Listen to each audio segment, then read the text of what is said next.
Hello दोस्तों, स्वागत है आप सभी का आपका अपना चैनल क्लासेज में। दोस्तों, आज के सेशन में हम लोग देखने वाले पद तुलसीदास का।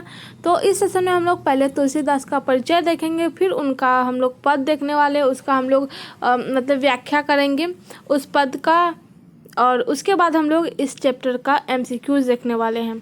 तो दोस्तों, अंत तक बने रहिए, वीडियो को स्किप मत कीजिए। आप लोगों ने इससे पहले का वीडियो नहीं देखा है, सूरदास वाला और करबक वाला, तो इस चैप्टर का भी लिंक प्लेलिस्ट दिया गया है काव्यखंड करके, वो वाला सेशन आप लोग देख लीजिए, वहाँ पे आप लोग को सब कुछ मिल जाएगा। हमारे टेलीग्राम चैनल को ज्वाइन कीजिए, वहाँ पे आप लोग को एमसीक्यूज प्रैक्टिस में दिया जा रहा है, वहाँ पे पीडीएफ प्रोवाइड किया जा रहा है। तो आप लोग हमारा टेलीग्राम चैनल ज्वाइन कीजिए, और आप लोग इस चैनल पे नए हैं तो वीडियो को लाइक करिए, चैनल को सब्सक्राइब करिए और बेल आइकन को भी दबाइए, ताकि जितने भी अपडेट्स हो सबसे पहले आपके पास पहुँचे। और इस वीडियो को जैसे अपने दोस्तों में शेयर करिए। और चलिए, इस सेशन में अंत तक बने रहिए। आप लोग को पहले कवि का परिचय बताया जाएगा, फिर व्याख्या करेंगे हम लोग, फिर उसके बाद जो भी क्वेश्चन बनेंगे इस चैप्टर से वो हम लोग देखने वाले हैं। तो पहले हम लोग काव्यखंड को ख़त्म कर लेंगे, फिर हम लोग व्याकरण, मतलब कुछ वीडियो व्याकरण का भी लाया जाएगा। उसके बाद जब ये चैप्टर ख़त्म हो जाएगा, काव्यखंड पूरा ख़त्म हो जाएगा, फिर हम लोग प्रैक्टिस सेशन लाएंगे। तो चलिए, अभी के लिए इस सेशन में बने रहिए। तो चलिए शुरू करते हैं।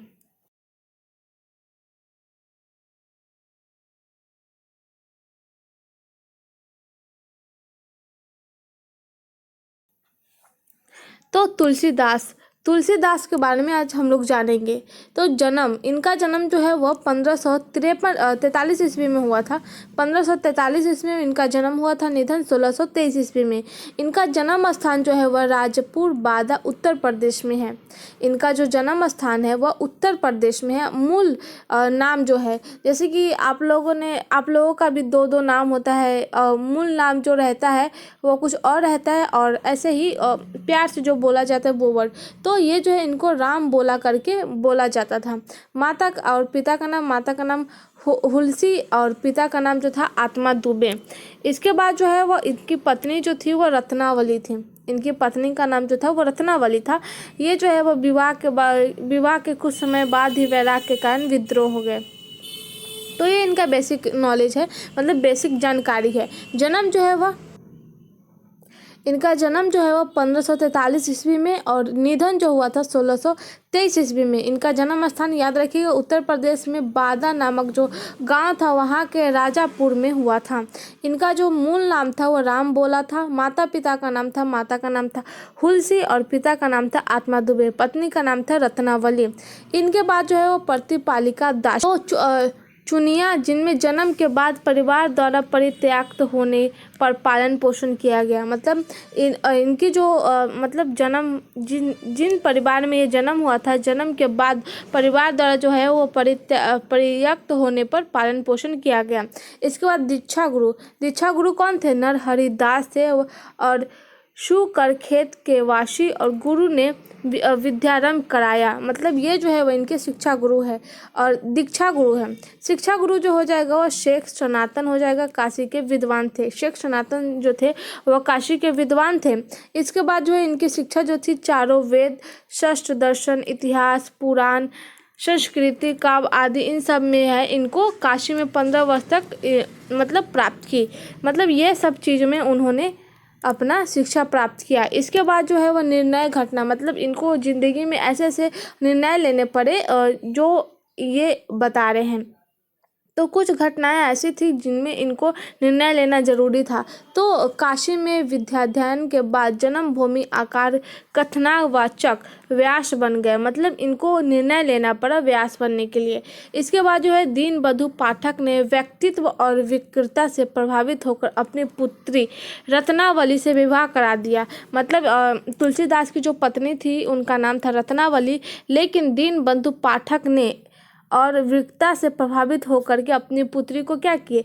वह तुलसीदास से विवाहित कर दिए। पत्नी के प्राग्ध प्रेम और आसक्ति के कारण फटकारने जाने पर विरक्त हो गए और गृहस्थ जीवन एवं घर का परित्याग कर दिया। मतलब पत्नी के प्रगाढ़ प्रेम और जो आसक्ति के कारण जो है वो फटकारने के वजह से क्या हो गए, वो जो है वो परित्याग कर दिया अपनी गृहस्थ जीवन और घर को। ये जो है वो मतलब थोड़ा आलसी थे, काम वाम नहीं करते थे, इसी वजह से इनको इनकी पत्नी जो है वो समझाती थी, जिसके कारण ये जो है वो ना समझ करके मतलब अपनी गृहस्थी को त्याग दिए। इसकी जो अस्थाई निवास थी वह काशी में थी। वह तीर्थ यात्रा भी गए। तीर्थ यात्रा में शुकर खेत, अवध, चित्रकूट, प्रयाग, मथुरा, वृंदावन, कुरुक्षेत्र, हरिद्वार, ये सब जगह वो गए।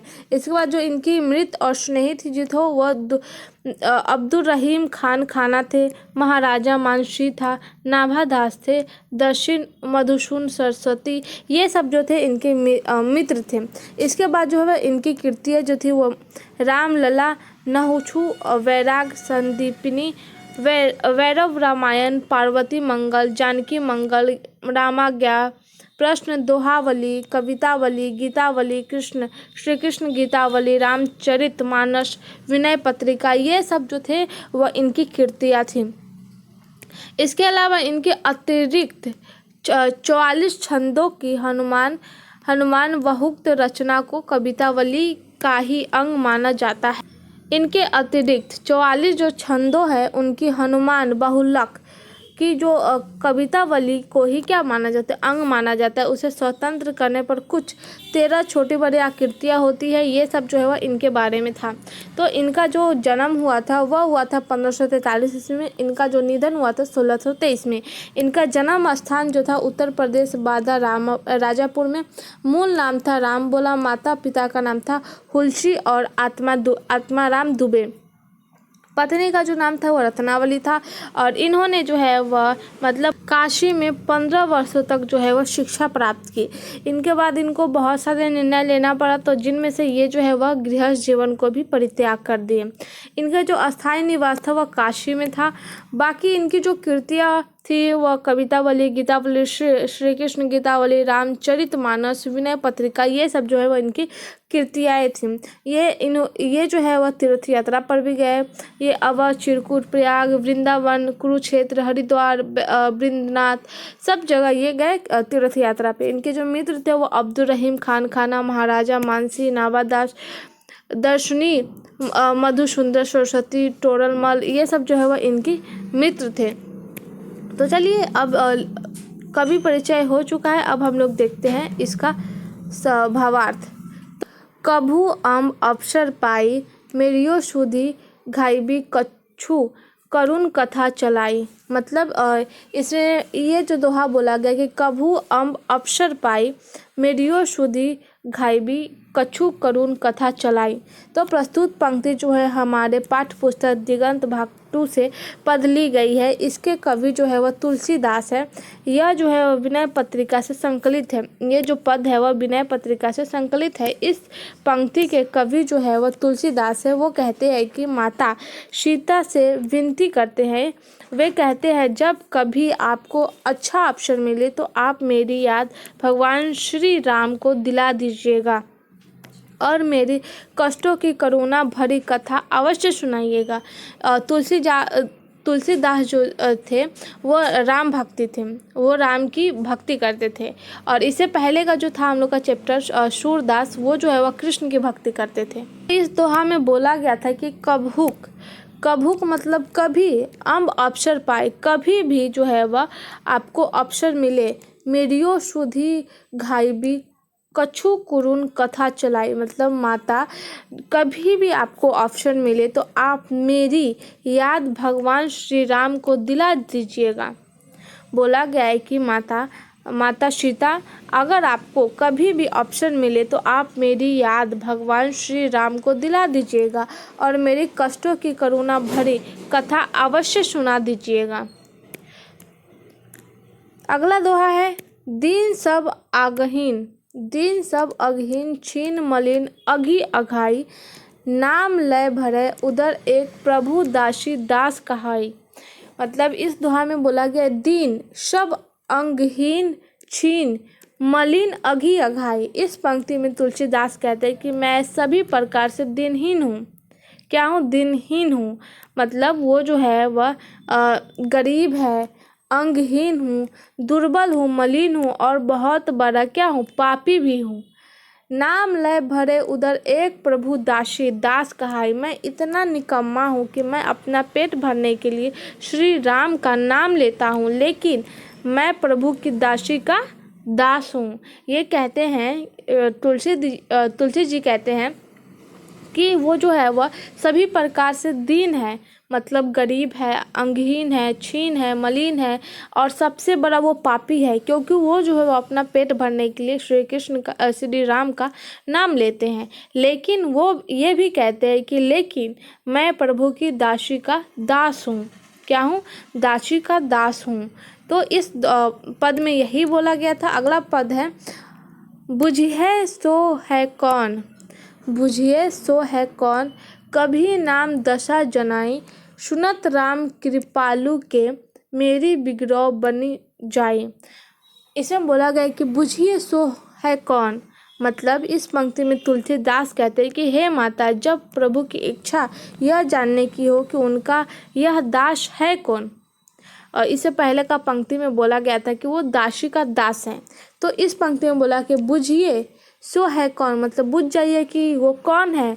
कभी नाम दशा जनाई, मतलब वो कौन है हे माता, जब प्रभु की इच्छा यह जानने की हो कि उसका यह दास है कौन। सुनत राम कृपालु के, मेरी बिगड़ो बनी जाए, मतलब तब आप मेरी नाम और मेरी दशा उन्हें बता दीजिएगा। कृपालु श्री राम को सुनते ही मेरी बिगड़ी बन जाएगी। तो इस दोहा में तुलसीदास कहते हैं कि हे माता, माता यानी सीता, हे माता, जब प्रभु की इच्छा हो यह जानने की कि उनका दास है कौन, तब आप मेरी नाम और मेरा दशा उन्हें बता दीजिएगा। जब राम ये सुनेंगे तो मेरी बिगड़ी जो बनी है वो बन जाएगी, बिगड़ी जो है वो बन जाएगी। जानकी जग जननी जन के किए बचत सहाय, जानकी जग जननी जन के किए बचन सहाय, तरह तुलसीदास भवतव नाथ गुणगन गाए। इस पंक्ति में तुलसीदास कहते हैं कि हे जगत के जननी माँ जानकी, जानकी जग जननी जन के किए बचन सहाय, मतलब हे जगत के जननी माँ जानकी, आप अपने वचन ही मेरी सहायता कर सकते हैं। अब आपके वचन ही मेरी सहायता कर सकते हैं। मेरी सहायता कीजिए, मैं आपका हमेशा आभारी रहूँगा। ये तुलसीदास सदा आपका गुण गाएगा। तरह तुलसीदास भवतव नाथ गुणगन गाए, मतलब वो कहते हैं कि जब आप मेरी सहायता करेंगे तो वो जो है वह तुलसीदास जो है वह आपका हमेशा आभारी रहेगा, और ये जो तुलसीदास है वह आपका हमेशा गुण गाएगा। द्वार हौ भोर ही को आजू, रटत रिहा आरी और न करो ही ते काजू, मतलब द्वार हौ भोर ही ओ आजू, रटत रिहा आरी और न करो हे तो काजू। इस पंक्ति में तुलसीदास कहते हैं कि हे प्रभु, आज भोर से ही मैं आपके द्वार पर बैठा हूँ, मतलब द्वार हौ भोर ही को आजू, मतलब वो जो है वो आज भोर से ही कहाँ बैठे हैं? द्वार पे बैठे हैं। एक भिक्षुक भिखारी के रूप में, एक भिक्षुक भिखारी के रूप में जो है वह उनके द्वार पे बैठा है। हे प्रभु, ना ही मेरा कोई आश्रय है और ना ही मेरा जिद और ना ही मेरी हृदयता, आपकी दया से भोजन एक निवाला को पाना ही मेरा काम है। कहते हैं तुलसीदास की द्वार हो भोर ही को आजू, रटत रिहा आरी और न कर ही ते काजू, काजू मतलब काम। तो इस पंक्ति में जो तुलसीदास है वो कहते हैं कि हे प्रभु, आज भोर से ही क्या हूँ, मैं आपके द्वार पर बैठा हूँ एक भिक्षु यानी भिखारी के रूप में। हे प्रभु, ना ही मेरा कोई आश्रय है और ना ही मेरा जिद और ना ही हृदयता, तो ये जो है वो आपकी दया से ही मैं एक निवाला मतलब को पाना ही मेरा काम है। आपकी दया से ही भोजन का एक निवाला पाना ही मेरा काम है। कली कराल दुकाल दारुन, सब कुभाती कुशाजू, निज जन मन ऊंच जैसी कोठ में की खाजू, मतलब बोला गया इस दोहा में कि कली कराल दुकाल दारुण सब कुभाती कुसाजू, नीच जन मन ऊंच जैसी कोठ में की खाजू। इस पंक्ति में जो है वह तुलसीदास कहते कि हे प्रभु, यह कलयुग का समय है। इस पंक्ति में तुलसीदास कहते हैं कि हे प्रभु, ये कलयुग का समय है, बहुत बुरा और भयानक है, यह कठिनाइयों से भरा हुआ है। तुलसीदास कहते हैं कि ये जो कलयुग का समय है बहुत बुरा और भयानक है और कठिनाइयों से भरा हुआ है। यहाँ सब कुछ अव्यवस्थित है, मतलब वो अव्यवस्थित मतलब अपने सही जगह पे नहीं है, ये अव्यवस्थित है, एकदम बिखरा हुआ है। हे प्रभु, मैं बहुत नीच हूँ, बहुत गरीब और दुष्ट हूँ, पर मेरी सोच, मेरा मन बहुत ऊंचा है। जैसे कोर्ट में खाज बहुत तकलीफ देता है, उसी प्रकार मैं अभी बहुत तकलीफ में हूँ। तो इस पंक्ति में जो तुलसीदास कहते हैं कि हे प्रभु, ये कलयुग कैसा है, बहुत बुरा और भयानक है, यह कठिनाइयों से भरा हुआ है, यहाँ सब कुछ अव्यवस्थित है। हे प्रभु, मैं बहुत नीच हूँ, मतलब बहुत गरीब हूँ, दुष्ट हूँ, पर मेरी सोच क्या है, बहुत ऊंचा है।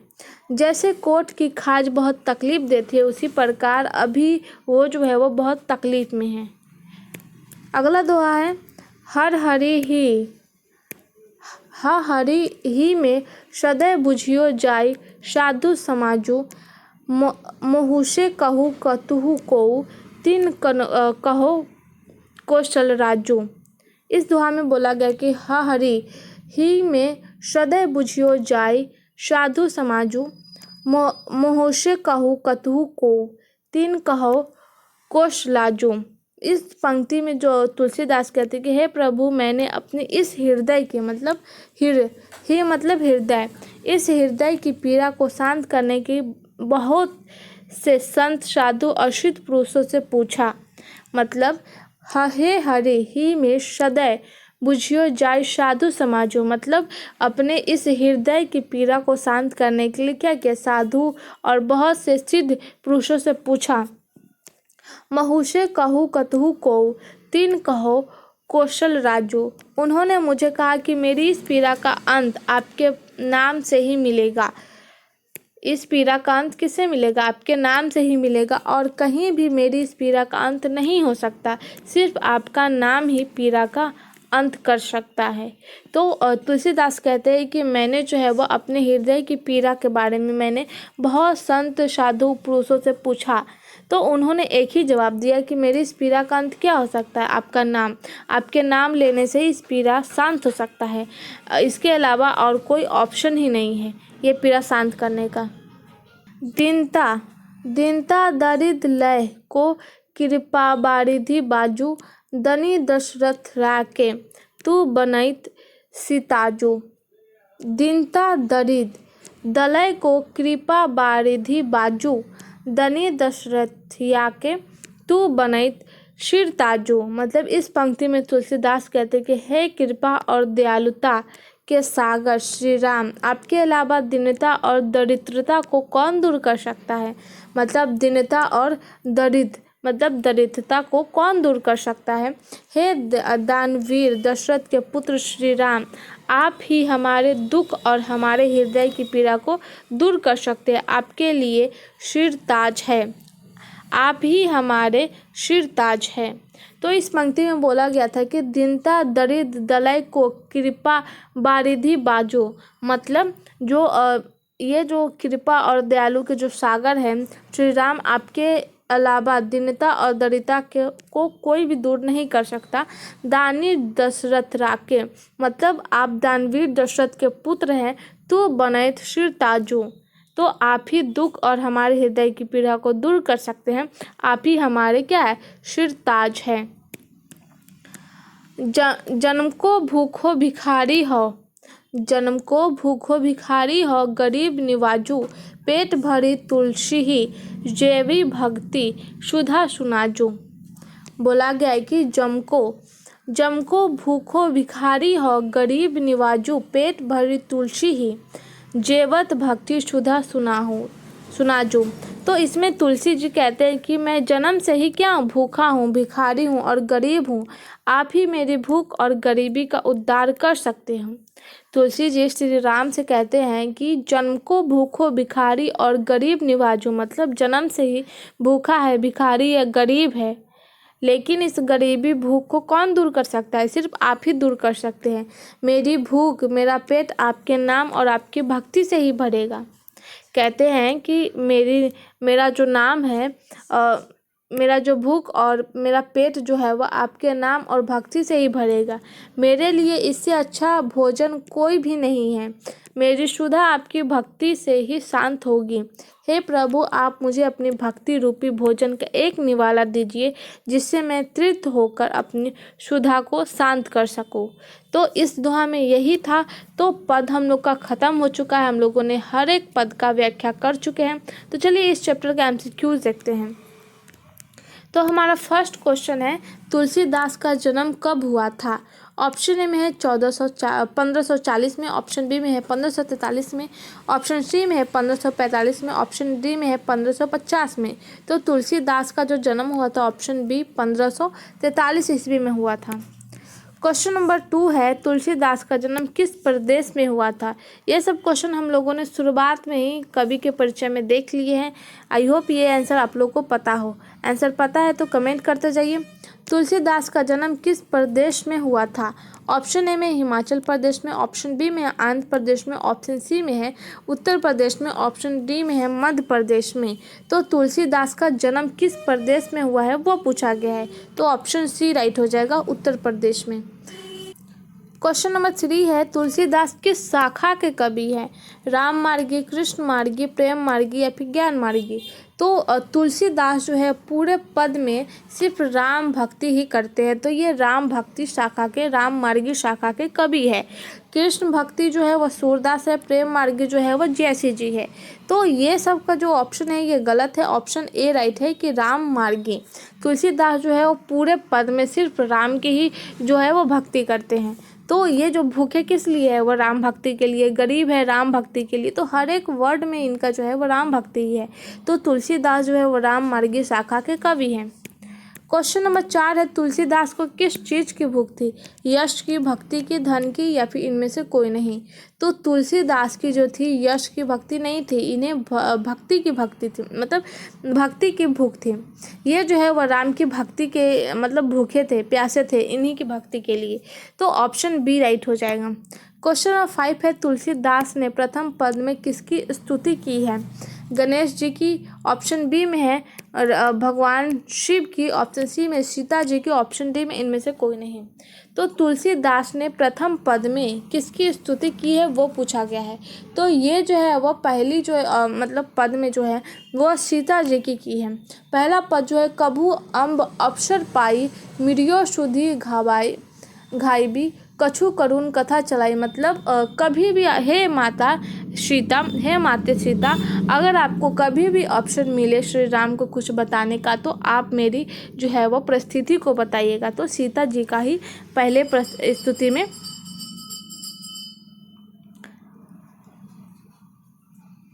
पहले प्रथम में ही स्तुति की है। तो ऑप्शन सी राइट हो जाएगा।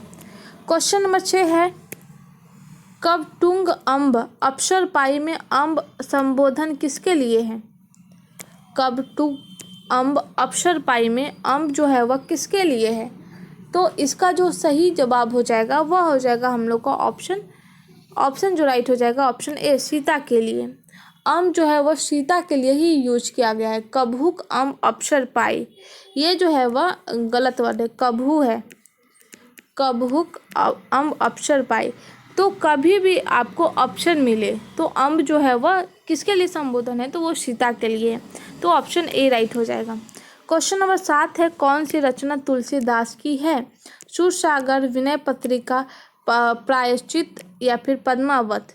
तो इनमें से कौन सा है वो पूछा गया। ये जो है वो सूरदास द्वारा लिखा गया है। ऑप्शन बी राइट हो जाएगा, Vinay Patrika. Option B right होगा।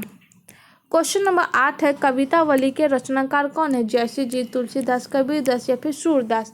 तो कवितावली की जो रचनाकार है वह हो जाएगा option B, Tulsidas. Question number 9 है, रामचरितमानस का प्रधान रस क्या है? वीर रस, श्रृंगार रस, करुण रस या फिर भक्ति रस? तो रामचरितमानस का जो प्रधान रस है इसमें जो है वो भक्ति रस है। रामचरित्र यानी भक्ति रस है। क्वेश्चन नंबर 10, इनमें से कौन सी रचना तुलसी की नहीं है? कवितावली, वैरा रामायण, गीतावली या फिर राधा स्तुति। तो ये जो है वो ये 3 जो है वो इनके द्वारा लिखा गया है, लेकिन राधा स्तुति जो है वो इनके द्वारा नहीं लिखा गया है। क्वेश्चन नंबर 11 है, रामचरितमानस की भाषा है। ऑप्शन ए में मैथिली, ऑप्शन बी में संस्कृत, ऑप्शन सी में अवधी, ऑप्शन डी में ब्रज भाषा। तो 11 का जो सही जवाब हो जाएगा वो हो जाएगा अवधी। रामचरितमानस की जो भाषा हो जाएगा अवधी। क्वेश्चन नंबर 12 है, तुलसीदास का जन्म कहाँ हुआ था? तो ऑप्शन ए राइट है, राजापुर बादा उत्तर प्रदेश में। क्वेश्चन नंबर 13 है, तुलसीदास के शिक्षा गुरु कौन थे? तो इसके जो शिक्षा गुरु थे वो शेख सनातन थे। ऑप्शन सी राइट हो जाएगा। क्वेश्चन नंबर 14 है, कौन सी कृति तुलसी रचित है? कौन सी कृति जो है वो तुलसी द्वारा रचा गया? तो रामचरितमानस जो है वह तुलसी द्वारा रचा गया है। तो ऑप्शन सी राइट हो जाएगा। क्वेश्चन नंबर 15 है, कवितावली के रचनाकार कौन है? जैसे जी तुलसीदास, कबीरदास या फिर सूरदास। तो तुलसीदास जो है वह कवितावली के रचनाकार हैं। क्वेश्चन नंबर 16 है, तुलसीदास किस काल के कवि थे? तुलसीदास किस काल के कवि थे? तो इसका जो सही जवाब हो जाएगा वह हो जाएगा ऑप्शन डी, भक्ति काल के। ये जो है वह भक्ति काल के कवि थे। क्वेश्चन नंबर 17 है, कौन सी कृति तुलसीदास द्वारा नहीं रची गई है? तो इसका जो सही जवाब हो जाएगा वह हो जाएगा हम लोग का ऑप्शन बी, पंचवटी जो है वह इनके द्वारा नहीं लिखा गया है। बाकी ये 3 जो है वह लिखा गया है। क्वेश्चन नंबर 18, इनमें से कौन सा रचना तुलसी की है? तो इसमें जो है वह विनय पत्रिका जो है वह तुलसी द्वारा लिखा गया है। तो ऑप्शन डी राइट हो जाएगा। नेक्स्ट क्वेश्चन देखते हैं। क्वेश्चन नंबर 19 है, तुलसीदास का मूल नाम क्या था? बम भोला, राम भोला, हरि बोला या फिर इनमें से कोई नहीं। तो तुलसीदास का जो नाम था राम बोला। ऑप्शन बी राइट है। क्वेश्चन नंबर देखते हैं 20। क्वेश्चन नंबर 20 में विनय पत्रिका की भाषा है। विनय पत्रिका की भाषा कौन सी है? तो इस क्वेश्चन का सही जवाब जो है वह हो जाएगा ब्रज भाषा, अंतवेदी ब्रज भाषा। ऑप्शन बी राइट होगा। क्वेश्चन नंबर 21 है, रामचरितमानस क्या है? तो रामचरितमानस जो है वह एक महाकाव्य है। गीता काव्य नहीं है, गाथा भी नहीं है, न ही खंड काव्य है। ये जो है वह महाकाव्य है। ऑप्शन सी राइट होगा। क्वेश्चन नंबर 22 है, तुलसीदास के दोनों पद में किस रस की व्यंजना हुई है? किस रस की बोला गया है? तो इसमें जो राइट हो जाएगा भक्ति रस की। दोनों पद में जो है वो भक्ति के बारे में ही बताया गया है। क्वेश्चन नंबर 23 है, तुलसी के पठित पाठ किस भाषा में है? तो इनका जो पठित पाठ जो है वो अवधी भाषा में। ऑप्शन डी राइट होगा। क्वेश्चन नंबर 24 है, दूसरे पद में तुलसी ने अपना परिचय किस रूप में दिया है? तो भिखारी के रूप में दिया है। दूसरे पद में जो तुलसीदास है वो अपना परिचय भिखारी के रूप में दिया था, और पहले पद में जो था वह दासी के दास होने का परिचय दिया था। दूसरे पद में भिखारी के रूप में दिया था। क्वेश्चन नंबर 25 है, रामचरितमानस किनकी रचना है? तो तुलसीदास की है। ऑप्शन बी राइट हो जाएगा। क्वेश्चन नंबर 26 है, काशी में कितने वर्षों तक रहकर तुलसीदास ने शिक्षा प्राप्त की? तो 15 वर्ष तक जो है वह काशी में रहे और शिक्षा प्राप्त की। तो ऑप्शन बी राइट हो जाएगा। क्वेश्चन नंबर 27 है, तुलसीदास ने प्रथम पद में अपना परिचय किस रूप में दिया है? तो इस क्वेश्चन का जो सही जवाब हो जाएगा वो हो जाएगा ऑप्शन डी, सीता के दास के रूप में। इन्होंने कहा था कि मैं आपके दासी का दास हूँ। तो आपके दासी यानी सीता और उनके दास यानी सीता के दास के रूप में। तो ऑप्शन डी राइट हो जाएगा। तो दोस्तों आज का सेशन यहीं तक है। आई होप ये सेशन आप सबको पसंद आया है। वीडियो पसंद आया तो लाइक करिए, चैनल को सब्सक्राइब करिए और बगल में बेल आइकन है उसे भी दबाइए, ताकि जितने भी अपडेट्स हो सबसे पहले आपके पास पहुँचे। और इस वीडियो को जैसे ज़्यादा अपने दोस्तों में शेयर करिए और कमेंट में बताइए सेशन आप सबको कैसा लगा। तो आज के लिए बस इतना ही। धन्यवाद।